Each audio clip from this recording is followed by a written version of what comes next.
Il voulait apprendre le Coran, mais il a pris la sorcellerie et l'a pratiqué pendant 17 ans. C'est l'histoire d'un cheikh soudanais, Ahmadul Hamid. Aujourd'hui, je vais vous partager son histoire. Donc écoute cette vidéo jusqu'à la fin et surtout n'oublie pas de t'abonner car plus on est nombreux, plus les rappels passent rapidement.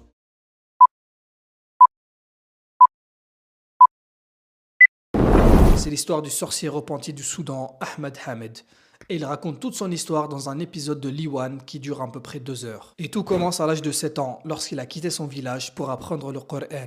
Et cette pratique est très répandue dans ces pays-là, comme le Soudan, le Tchad, etc. Malheureusement, il a atterri chez un imam soufi qui lui a appris la sorcellerie. Mais lorsqu'il était enfant, Ahmed Hamed était doté d'une intelligence exceptionnelle, qui a fait qu'à chaque fois qu'il terminait son apprentissage avec un cheikh soufi, qui était en réalité un sorcier, il l'envoyait chez un autre cheikh qui était plus savant que lui, jusqu'à ce qu'il quitte le Soudan pour le Niger.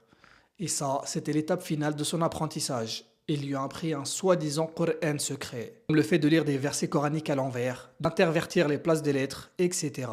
Ce qu'on appelle tout simplement le tahrif. Et en plus de cela, ils lui ont appris à réciter des invocations remplies de shirk. Et son épreuve finale était terrible. Il devait construire un petit abri très loin de toute civilisation et y passer 11, 21, 31 ou 41 jours sans aucun vêtement. Et il avait pour nourriture seulement 3 dates par jour et un petit peu d'eau.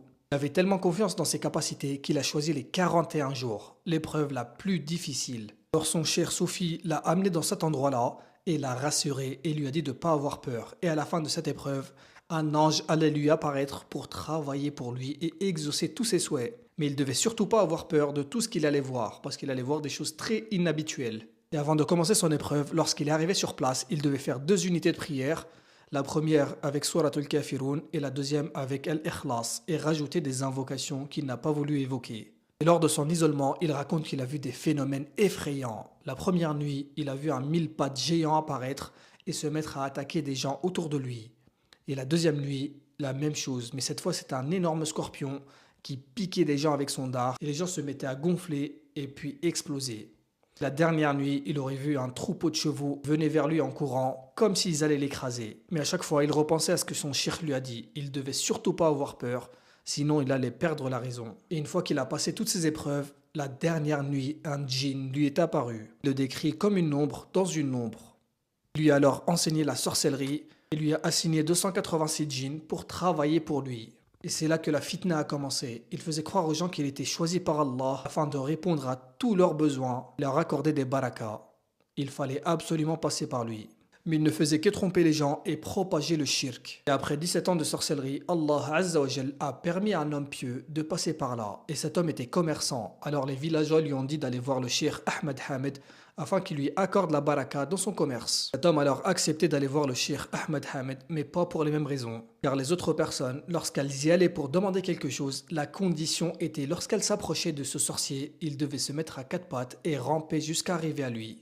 Cet homme est arrivé tout à fait normalement en marchant et s'est dressé devant le sorcier. Cela a réveillé la curiosité de Ahmed Hamed qui l'a fait s'asseoir à côté de lui et s'est mis à parler avec. L'homme lui a alors posé une question et lui a dit: les gens du village disent que tu as des anges qui travaillent pour toi. Est-ce que si tu les appelles tout de suite maintenant, ils vont venir? Ahmed Hamed lui a répondu: bien sûr qu'ils vont venir. L'homme lui a alors dit avec une totale confiance: si je dis quelque chose, ces soi-disant anges que tu prétends ne vont pas venir et ne pourront même pas s'approcher. Le sorcier a alors demandé une preuve et lui a dit: vas-y, dis. L'homme se leva et a récité tout simplement Ayatul Kursi. Et lui a dit: vas-y, invoque maintenant tes soi-disant anges. Et lorsqu'il a invoqué le shaitan avec qui il travaillait, il est venu, mais il ne pouvait pas s'approcher.